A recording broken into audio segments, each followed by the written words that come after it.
तो आज का हमारा टॉपिक है वाक्यांश के लिए एक शब्द, या आप कह सकते हो वाक्य के लिए एक शब्द, या आप ये भी कह सकते हो कि अनेक शब्दों के लिए एक शब्द।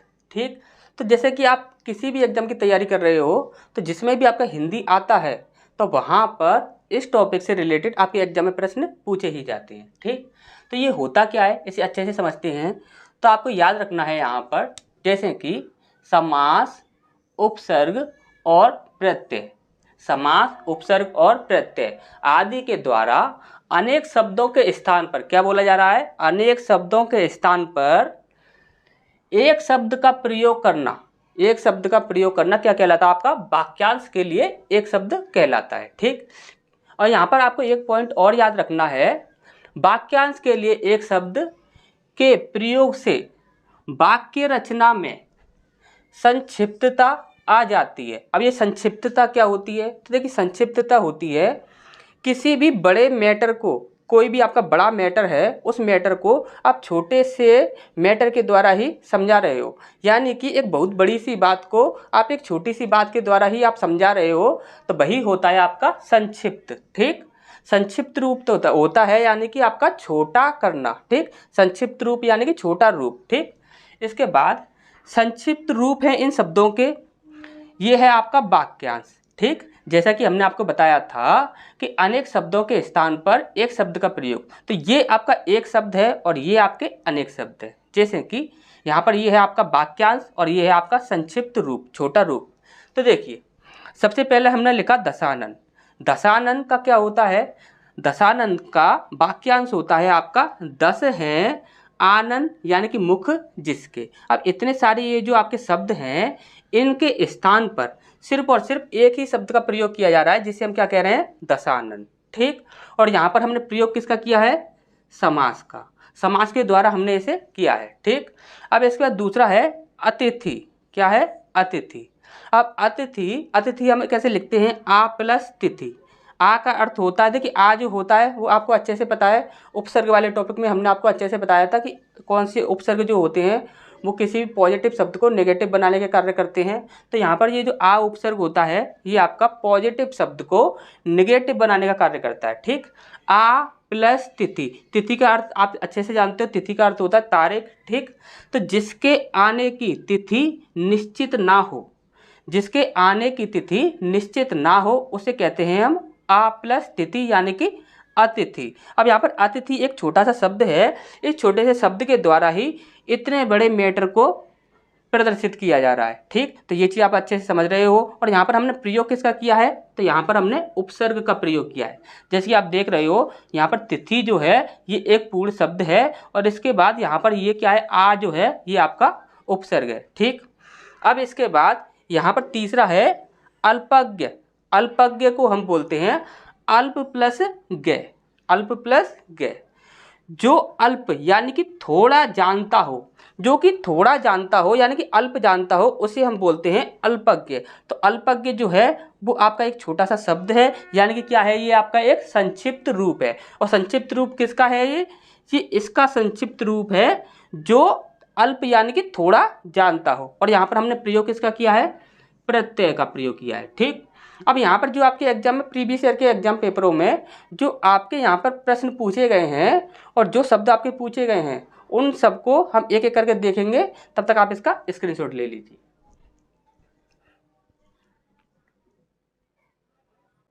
तो ये जो आपके शब्द हैं ये सारे ही शब्द आपके प्रीवियस ईयर के एग्जाम पेपरों में बार बार पूछे जा रहे हैं, और साथ ही ये कुछ ऐसे शब्द भी हैं इसमें जो कि आपके बार बार रिपीट कर रहे हैं। ठीक, तो ये काफ़ी इंपॉर्टेंट है। ठीक, तो इन्हें देखते हैं। जैसे कि अपव्ययी। अपव्ययी का अर्थ क्या होता है, जो धन का दुरुपयोग करता हो। ठीक, यहाँ पर है अनन्य या अद्वितीय। ठीक, ये होता कौन है, तो जिसके समान कोई दूसरा ना हो। ठीक, अज्ञ, ये काफ़ी इंपॉर्टेंट है, आपका काफ़ी बार पूछा गया है, जिसे जाना ना जा सके। ठीक, इनकी आपकी रचनाएं भी पूछी जाती हैं। ठीक, तो अतिथेय। अतिथेय क्या होता है, देखिए अतिथि अलग होता है, अतिथेय अलग होता है। अतिथि वो होता है जिसके आने की तिथि निश्चित ना हो, लेकिन अतिथेय जो होता है वह होता है अतिथि की सेवा करने वाला। ठीक। अब यहाँ पर अनादंत या अनंत, ये अनंत जो शब्द है ये तो आपको पता है अच्छे से, लेकिन आपका पूछा जाता है वो आपका ये वाला शब्द होता है अनादंत, ठीक, जिसका कोई आदि व अंत ना हो। अब देखिए इसे ध्यान से समझ लीजिए, आदि व अंत ना हो। देखिए आदि जो होता है वो होता है आपका शुरुआत, जहाँ से स्टार्टिंग पॉइंट होता है, ठीक, और अंत, अंत वह होता है जो आपका लास्ट पॉइंट होता है, ठीक। तो आदि और अंत, आदि का अर्थ होता है प्रारंभ, अंत का अर्थ होता है लास्ट, ठीक। इसके बाद है अनादि। अनादि का अर्थ क्या होता है? तो अनादि का अर्थ होता है जिसका आदि ना हो, यानी कि जिसका कोई प्रारंभ ना हो, जिसका कोई प्रारंभ नहीं है उसे हम कहेंगे अनादि, ठीक। इसके बाद है आपका अनाहूत। अनाहूत क्या होता है? जो बिना बुलाए आया हो या जिसे बुलाया ना गया हो, ठीक। इसके बाद अनुगामी। अनुगामी जो दूसरों के पीछे चलता हो, यानी कि आप कह सकते हो क्या करने वाला? अनुसरण करने वाला, ठीक। इसके बाद है आपका अनुमोद। अनुमोद क्या होता है? किसी प्रस्ताव का समर्थन करने की जो क्रिया होती है उसे कहते हैं हम अनुमोद। ये आपका इम्पोर्टेंट है, इसे याद रखिए। यहाँ से आपके दो प्रश्न बनते हैं। सबसे पहला तो ये है असूर्य पश्या, ये काफ़ी बार पूछा गया है। तो इसमें क्या है? जो सूर्य भी ना देख सके, जो सूर्य भी ना देख सके। और दूसरा इसे कहते हैं रानीवास में कड़े पर्दे में रहने वाली स्त्री। अब ये क्या होता है रानीवास? ये भी आपका काफ़ी बार पूछा गया है, जो कि हमने कहा कि आपको दो प्रश्न बनते हैं यहाँ से, तो एक प्रश्न यहाँ से बनता है, ठीक। रानीवास ये आपका पूछा जा चुका है और पहले भी पूछा जा गया है, तो इसे देखते हैं। तब तक आप इसका स्क्रीनशॉट ले लीजिए।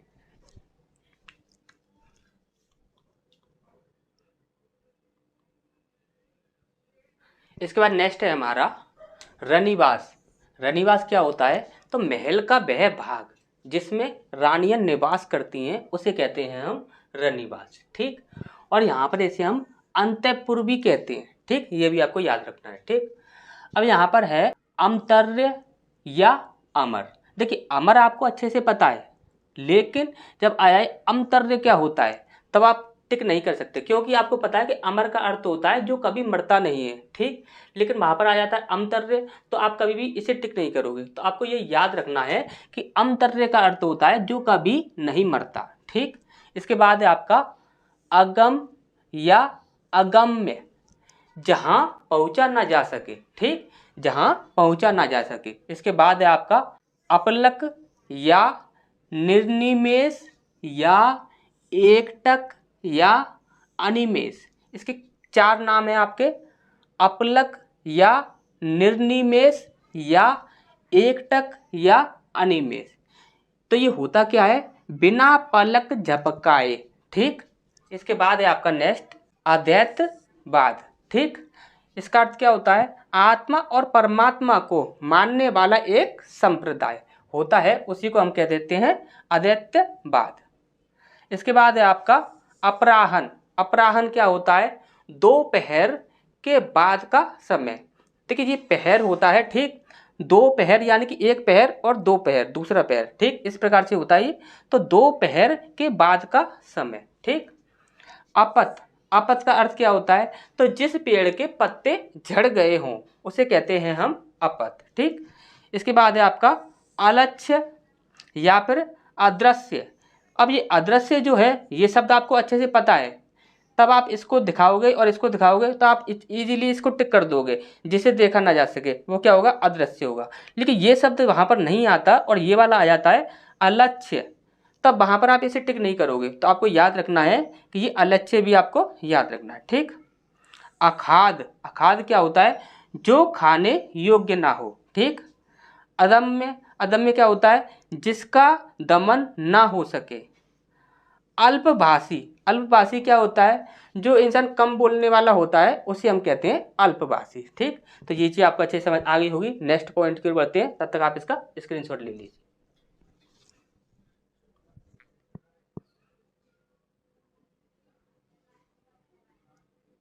तो इसके बाद नेक्स्ट है हमारा अनुज, ठीक।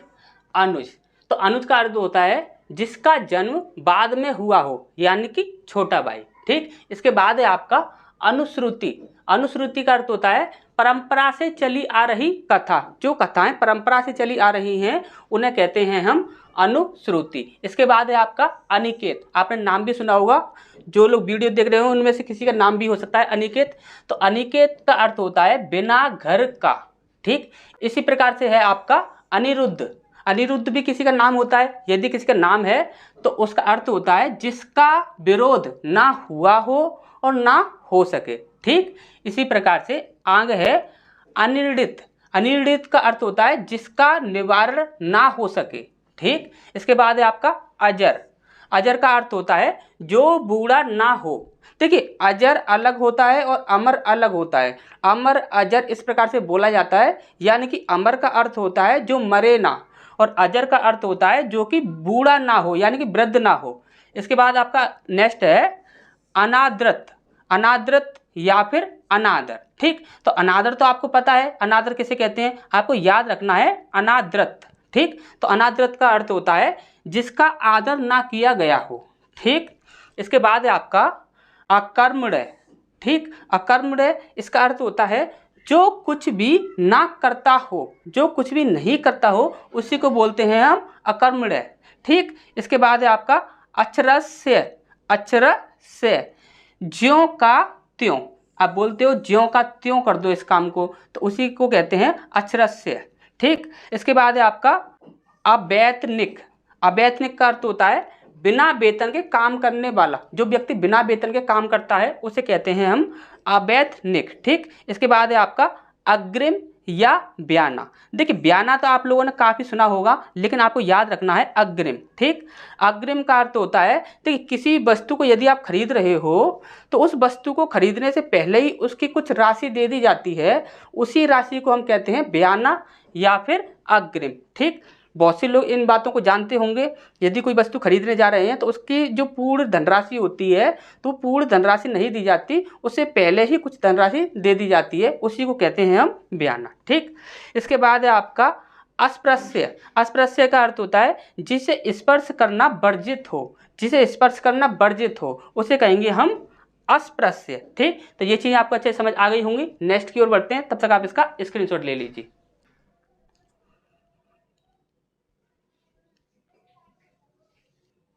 इसके बाद नेक्स्ट है हमारा अनाक्रांत। अनाक्रांत का अर्थ होता है जिस पर हमला ना किया गया हो, और जिस पर हमला किया गया हो उसे हम आगे देखेंगे, ठीक।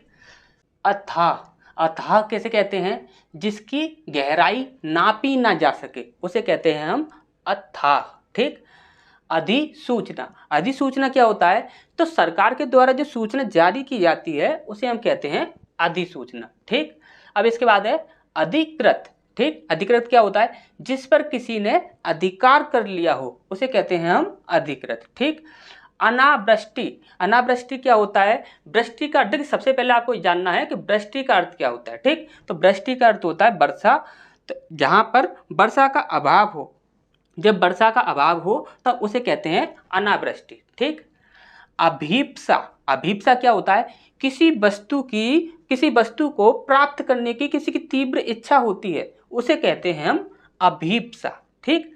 यहाँ पर है अनुग्रह, अनुग्रह किसे कहते हैं, किसी के प्रति उदारता एवं कृपापूर्वक किया जाने वाला जो व्यवहार होता है उसे हम कहते हैं अनुग्रह, ठीक। इसके बाद है आपका अनुग्रहित। तो अनुग्रहित क्या होता है, जिस पर अनुग्रह, अनुग्रह का अर्थ होता है कृपा, जिस पर कृपा की गई हो, किसी के द्वारा किसी पर कृपा की गई है तो उसे कहते हैं अनुग्रहित, ठीक।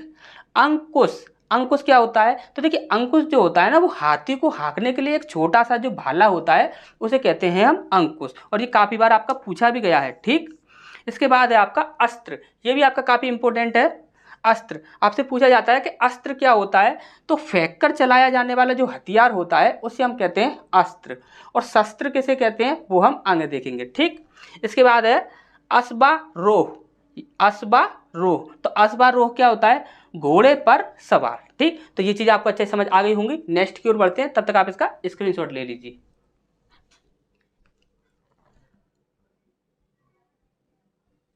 इसके बाद नेक्स्ट है हमारा अलौकिक। अलौकिक क्या होता है, जो इस संसार में और इस लोक में ना हो, ऐसी चीज जो इस संसार में या इस लोक में ना हो, ऐसी चीज को कहते हैं हम अलौकिक, ठीक। इसके बाद है आपका अग्रज, अग्रज कौन होता है? जिसका जन्म पहले हुआ हो, यानी कि बड़ा भाई। और छोटे भाई को क्या कहते हैं? ये हमने आपको पहले ही बता दिया। ठीक, इसके बाद है आपका अग्रणी या फिर अग्रखंड, सबसे आगे रहने वाला जो होता है उसे कहते हैं। ठीक, इसके बाद है आपका अग्रगण। अग्रगण किसे कहते हैं? जिसकी गणना सबसे पहले की जाती हो, जिसकी गणना सबसे पहले की जाए वह होता है आपका अग्रगण। ठीक, इसके बाद है आपका अभियुक्त। अभियुक्त क्या होता है?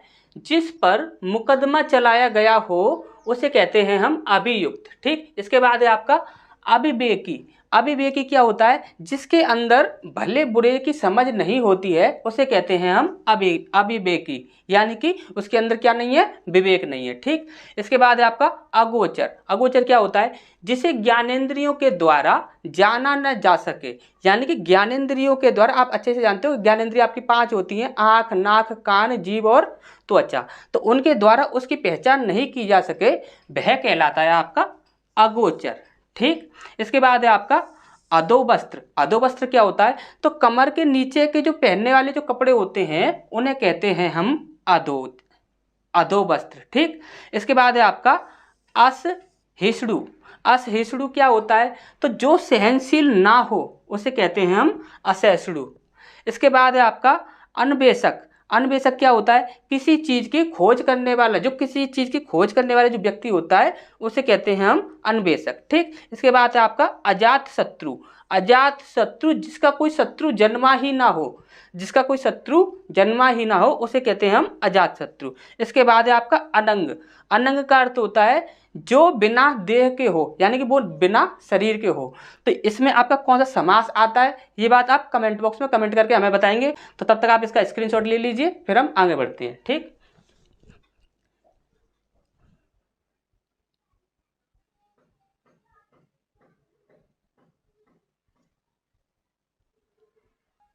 इसके बाद नेक्स्ट है हमारा अनुदित।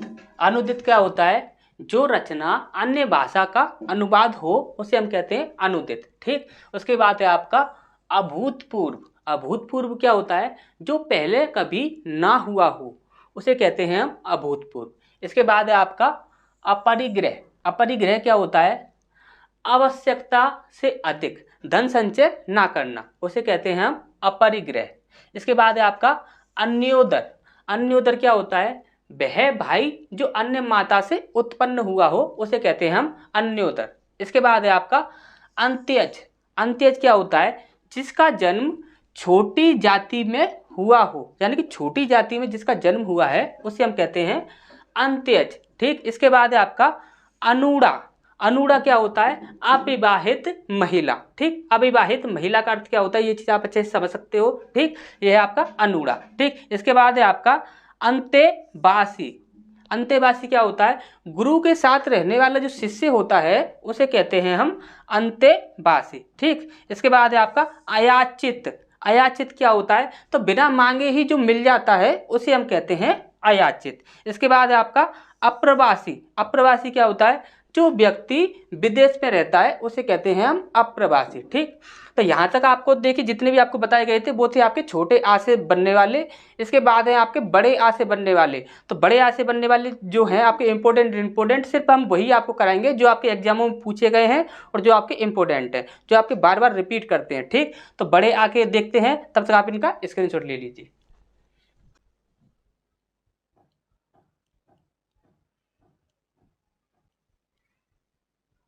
तो इसके बाद नेक्स्ट है हमारा बड़े आ से बनने वाले शब्द, जैसे कि आगत पतिका।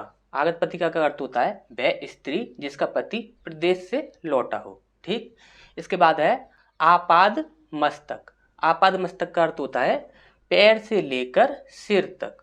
ठीक, इसके बाद है आपका आधोपांत। आधोपांत का अर्थ होता है आदि से अंत तक। आदि से अंत तक का अर्थ होता है जैसे कि आदि होता है आपका प्रारंभ और अंत होता है आपका लास्ट। ठीक, इसके बाद है आपका आधे प्रसूत। आधे प्रसूत का अर्थ होता है जो अभी अभी उत्पन्न हुआ हो। ठीक, इसके बाद है आपका आत्मोत्सर्ग। आत्मोत्सर्ग का अर्थ होता है दूसरे के हित में अपना जीवन त्याग देना। देखिए दूसरे के हित में अपना जीवन त्याग देने का मतलब होता है, ये देखिए आत्महत्या और आत्मोत्सर्ग इन दोनों में अंतर होता है। आत्मोत्सर्ग में होता है दूसरे के हित में अपने जीवन को त्याग देना, यानी कि दूसरे के लिए, ठीक। और आत्महत्या में होता है कि अपने लिए स्वयं से ही, ठीक। इसके बाद है आपका आत्मश्लाघी। आत्मश्लाघी का अर्थ होता है अपनी प्रशंसा स्वयं करने वाला, जो व्यक्ति अपनी प्रशंसा स्वयं से करता है, ठीक। आर्योत्तर। आर्योत्तर का अर्थ होता है जो आर्यों में भिन्न हो, यानी कि अलग हो, ठीक। इसके बाद है आपका आडंबर। आडंबर कहते हैं ऊपरी बनावट को, ठीक है, इसे आप याद रखिए, इंपॉर्टेंट है ये आपका। इसके बाद है आपका आकाश चुंबी या गगन चुंबी, ठीक, जिसका अर्थ होता है आकाश या गगन को चूमने वाला। देखिए आकाश चुंबी का अर्थ होता है आकाश को चूमने वाला, गगन चुंबी का अर्थ होता है गगन को चूमने वाला, ठीक। इसके बाद है आपका, ये आपके समास में काफ़ी प्रयोग किए जाते हैं ये, ठीक। इसके बाद है आपका आंसू कवि। वेरी वेरी मोस्ट इंपॉर्टेंट है ये आपका आंसू कवि। आंसू कवि क्या होता है? ऐसा कवि जो तत्काल कविता करता हो, यानी कि जो तुरंत की तुरंत ही कविता कर देता है, उसी को कहते हैं हम आंसू कवि, ठीक। इसके बाद है आपका आशुतोष। शीघ्र वाला जो होता है उसे कहते हैं हम आशुतोष। इसके बाद है आपका आक्रांत। आक्रांत जिस पर आक्रमण यानी कि हमला हुआ हो, उसे कहते हैं हम आक्रांत, ठीक। तो तब तक आप इसका स्क्रीनशॉट लीजिए, फिर हम आगे देखते हैं।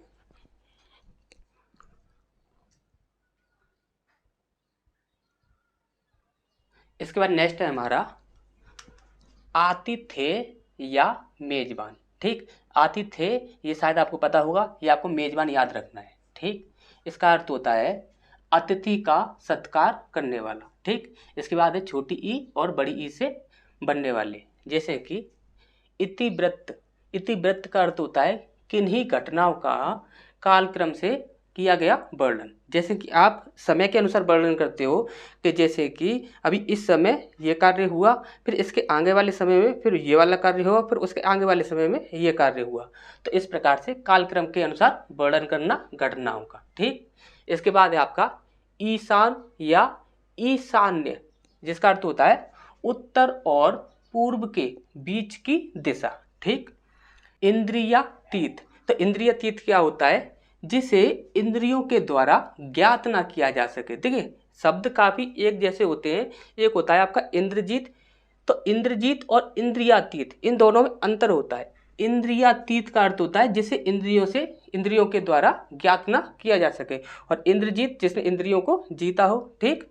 इसके बाद है आपका छोटा ऊ और बड़ा ऊ से बनने वाले शब्द, जैसे कि उपकृत या उपकृत्य, जिसका अर्थ होता है जिस पर उपकार किया गया हो। जिस पर उपकार किया गया है उसे कहते हैं उपकृत या उपकृत्य, और जिसके द्वारा उपकार किया गया है उसे हम आगे देखेंगे, ठीक। उर्वरा। उर्वरा और उर्वरक ये दोनों में ही अंतर होता है, ठीक। तो उर्वरा का अर्थ होता है उपजाऊ जमीन, ठीक। उरग या उदरचर। उदरचर या उरग इसका अर्थ होता है जो पेट या छाती के बल चलता है, ठीक। और ये आपका काफी इंपॉर्टेंट है, पूछा जा चुका है ये, ठीक। इसके बाद है आपका उच्छृंखल। उच्छृंखल का अर्थ होता है किसी भी नियम का पालन ना करने वाला, जो व्यक्ति किसी भी नियम का पालन नहीं करता, ठीक। उसके बाद है आपका उद्यांचल। उद्यांचल होता है भय पर्वत, जो कि आपने पढ़ाई होगा, आपको पता ही होगा कि उद्यांचल एक पर्वत होता है, भय पर्वत जहाँ से सूर्य और चंद्रमा उदित होते माने जाते हैं। तो वहाँ पर ऐसा होता है कि ये जो उद्यांचल पर्वत है, यहाँ से सूर्य और चंद्रमा इनका जो उदय होता है वो सबसे पहले होना माना जाता है, ठीक। तो यहाँ तक आपको अच्छे समझ आ गया होगा। नेक्स्ट की ओर बढ़ते हैं, तब तक आप इसका स्क्रीनशॉट ले लीजिए।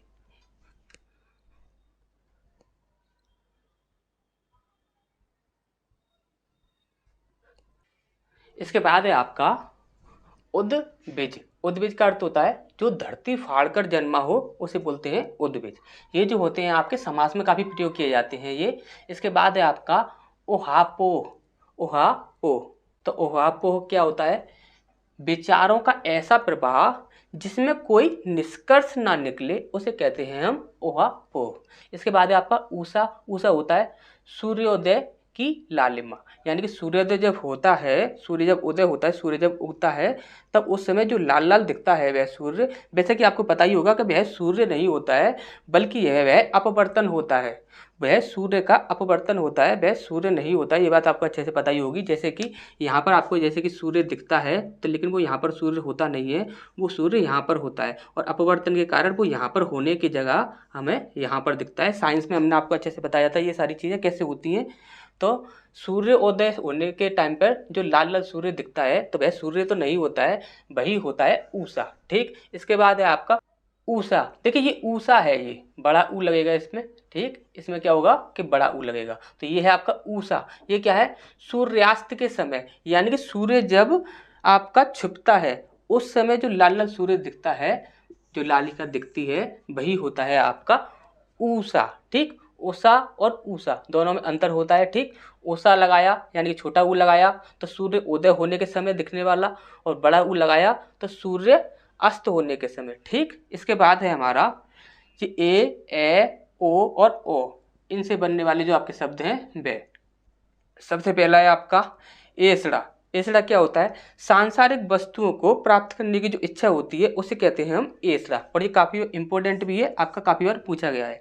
और यहाँ पर एक जी औरस है, ये भी आपका काफ़ी इंपॉर्टेंट है। ठीक, इसके बाद है आपका ओजा। ओजा कौन होता है, झाड़ फूक करने वाला, ये आपको पता होगा। ठीक, इसके बाद है आपका औपचारिक। औपचारिक क्या होता है, जो केवल कहने व देखने के लिए हो उसे कहते हैं हम औपचारिक। ठीक, जो सिर्फ और सिर्फ कहने और देखने के लिए है। ठीक, इसके बाद है आपका औरस, जो कि काफ़ी इंपॉर्टेंट है। विवाहित पत्नी से उत्पन्न हुई संतान को कहते हैं हम औरस। ठीक, इसे याद रखिए। इसके बाद है आपका कटुभाषी। कटुभाषी कौन होता है, जो कि कड़वा बोलता है, जो कि बोलता है कोई उल्टा सीधा ही बोलता है, कड़वा बोलता है, उसे बोलते हैं हम कटुभाषी। इसके बाद है आपका कर्मठ। कर्मठ क्या होता है कि जो अपने कार्य के प्रति जो निरंतर प्रयत्नशील रहता है, यानी कि जो अपना कार्य कर रहा है उसे करने का वो हमेशा प्रयत्न करता रहता है, उसमें हार नहीं मानता, उसे कहते हैं हम कर्मठ। ठीक, तो यहाँ तक आपको अच्छे समझ आ गया होगा। नेक्स्ट पढ़ते हैं, तब तक आप इसका स्क्रीनशॉट ले लीजिए।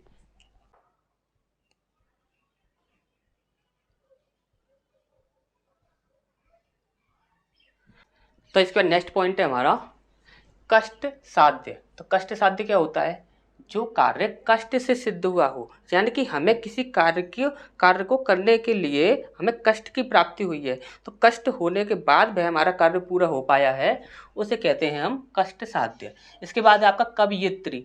ये काफ़ी इंपॉर्टेंट है, ये आपका देखिए शब्द शुद्धि में भी काफ़ी बार पूछा गया है। तो यहाँ पर इसमें पूछा जाता है जैसे कवयित्री किस प्रकार से लिखा जाता है।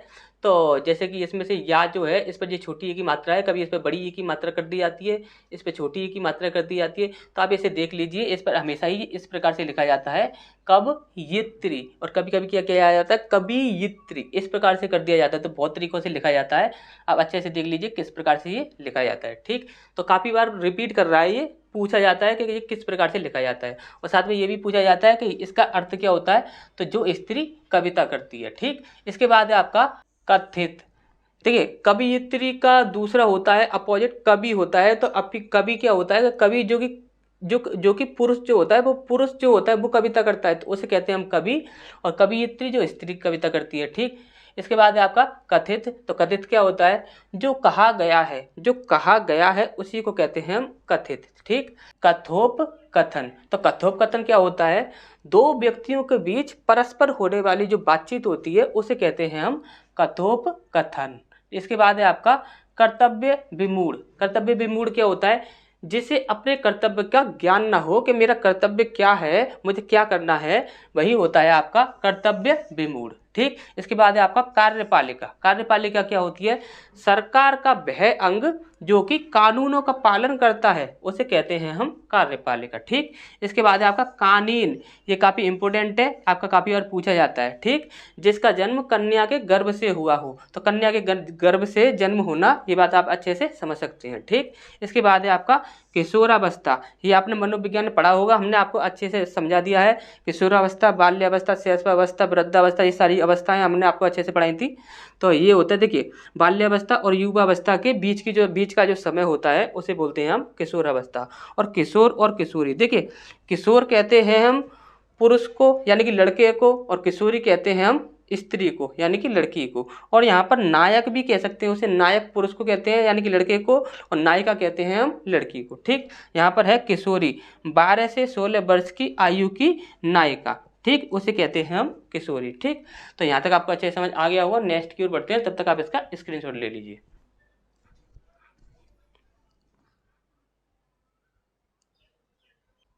इसके बाद नेक्स्ट है हमारा किंवदंती। तो किंवदंती क्या होता है कि जो बात लोगों के द्वारा सुनी गई है उसे कहते हैं हम किंवदंती। ठीक, इसके बाद है आपका किंग कर्तव्य विमूढ़, ये एक ही शब्द है, किंग कर्तव्य विमूढ़। तो किंग कर्तव्य विमूढ़ क्या होता है, क्या करना चाहिए और क्या करना नहीं चाहिए यह निर्णय ना कर सकता हो, उसे कहते हैं हम किंग कर्तव्य विमूढ़। ठीक, इसके बाद है आपका केंद्रा पसारी। तो केंद्रा पसारी क्या होता है, जो केंद्र से हटकर दूर जाता है। जैसे कि ये आपका एक मिडिल पॉइंट है, इस मिडिल पॉइंट से कोई कण जो है वो कि दूर हटता जा रहा है, दूर हटता जा रहा है, उसी को कहते हैं हम, क्या कहते हैं हम, केंद्रा पसारी। ठीक, इसके बाद जो कि कण जो कि नजदीक आता है उसे कहते हैं हम केंद्रा विसारी या केंद्रा विमुख।